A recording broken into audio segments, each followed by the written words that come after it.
Hello बच्चों, let's read the question. Question कहता है consider the following statement. Statement है डेलो is less than P, low spin state is more stable, CO is a weak field ligand, tetrahedral complexes exhibit nearly 50% CFSE value than octahedral complexes. The color of the complex depends upon the nature of the metal ion. Incorrect statements are 1, 2 and 3, 1, 3 and 4, 1, 2 and 4, 2, 3 and 4.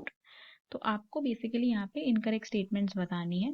4 statements आपको दी हुई है। की concept यहाँ पे general हम coordination complexes के बारे में बात करने वाले हैं, है ना। कोऑर्डिनेशन कॉम्प्लेक्सेस, उनमें ligands, metal ion, type of complexes, तो ये सब चीज़ें कोऑर्डिनेशन कॉम्प्लेक्सेस के अंदर ही आएंगी जो इस क्वेश्चन में डिस्कस की जाने वाली हैं।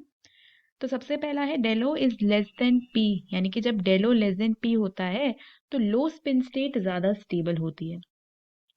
देखो, अगर पेयरिंग एनर्जी ज़्यादा है, अगर पेयरिंग एनर्जी ज़्यादा है इसका मतलब ये है कि पेयरिंग नहीं होने वाली, और जब पेयरिंग नहीं होती तो हाई स्पिन कॉम्प्लेक्सेस बनते हैं और हाई स्पिन ज़्यादा स्टेबल होता है, राइट। अगर पेयरिंग एनर्जी ज़्यादा है, मतलब पेयरिंग करने में ज़्यादा एनर्जी लग रही है, तो ऐसी चीज़ नहीं होगी, ऐसी चीज़ कभी भी स्टेबल नहीं होती। पेयरिंग एनर्जी ज़्यादा है मतलब पेयरिंग नहीं होगी, और जब पेयरिंग नहीं होगी तो अनपेयर्ड इलेक्ट्रॉन्स होंगे, हाई स्पिन कॉम्प्लेक्सेस बनेंगे, तो high spin is going to be more stable. तो ये वाली स्टेटमेंट गलत हो चुकी है। नेक्स्ट है CO is a very weak field ligand. CO एक बहुत ही स्ट्रॉन्ग टाइप का लिगेंड होता है।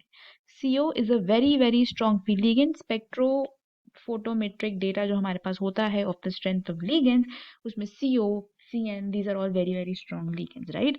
तो ये भी स्टेटमेंट क्या हो जाएगी, गलत।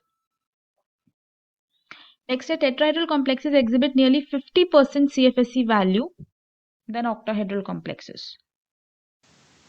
तो अगर हम रिलेशनशिप देखें ना of the crystal field splitting energy of octahedral and tetrahedral, तो बेसिकली 4/9 डेलो गिव्स अस डेल्टी, यानी कि टेट्राहेड्रल कॉम्प्लेक्सेस की जो CFSE होती है that is 4/9 times the crystal field splitting energy of Delo, which means डेल्टी जो है आपका वो 0.44 डेलो है, विच इज नियरली 50% के बहुत क्लोज है, तो हम इस स्टेटमेंट को ट्रू मानेंगे।